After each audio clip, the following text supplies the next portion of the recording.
తెలుగుదేశం పార్టీలో చాలా మంది నేతలు పదవుల కోసం ఆశగా ఎదురు చూస్తున్నారు. గత ఎన్నికల్లో సీట్లు త్యాగం చేసిన వారు ఉన్నారు. పార్టీ కోసం ప్రచారం చేసిన వారు ఉన్నారు.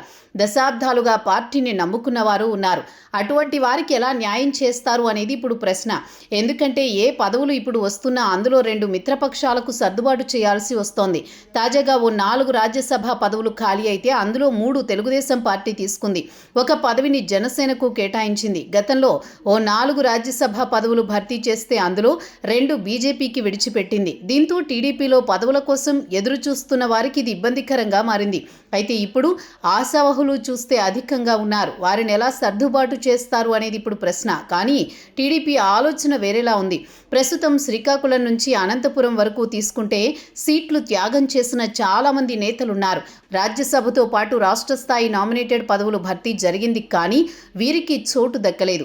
దీంతో పదవుల కోసం ఎదురుచూపులు తప్పడం లేదు. తాజాగా రాజ్యసభ పదవుల భర్తీతో ఛాన్స్ దొరకని వారు అసంతృప్తితో ఉన్నారు. అయితే అటువంటి వారికి ఎమ్మెల్సీ పదవులు ఇస్తామని టీడీపీ అధినేత చంద్రబాబు నిర్ణయానికి వచ్చారు. వచ్చే ఏడాది దాదాపు 20కి పైగా ఎమ్మెల్సీ పదవులు ఖాళీ కానున్నాయి. ప్రస్తుతం శాసన మండలిలో 30కి పైగా ఎమ్మెల్సీ పదవులు వైఎస్ఆర్ కాంగ్రెస్ పార్టీ చేతిలో ఉన్నాయి. స్థానిక సంస్థల ఎమ్మెల్సీలు ఎక్కువగా పార్టీకి ఉన్నారు. వచ్చే నెలలో జెడ్పీటీసీ, ఎంపీటీసీల పదవీకాలం కూడా ముగుస్తుంది. స్థానిక సంస్థల ఎమ్మెల్సీలు కూడా తమ పదవీ కాలాన్ని పూర్తి చేసుకోనున్నారు. దాదాపు 20కి పైగా ఎమ్మెల్సీ పదవులతో పాటు మండలి చైర్మన్ పోస్టు కూడా ఖాళీ కానుంది. ఇప్పుడు పదవుల కోసం ఎదురు చూస్తున్న నేతలకు వరుస పెట్టి అవకాశాలు కల్పించనున్నారు. ఇప్పటికే ప్రతి నేతకు ఈ విషయంలో సమాచారం ఉంది. ఎమ్మెల్సీగా అవకాశం ఇస్తామని, నియోజకవర్గాల పునర్విభజన జరిగితే అవసరాలకు అనుగుణంగా 2029 ఎన్నికల్లో పోటీ చేయిస్తామని కూడా చంద్రబాబు వారికి హామీ ఇస్తున్నారు.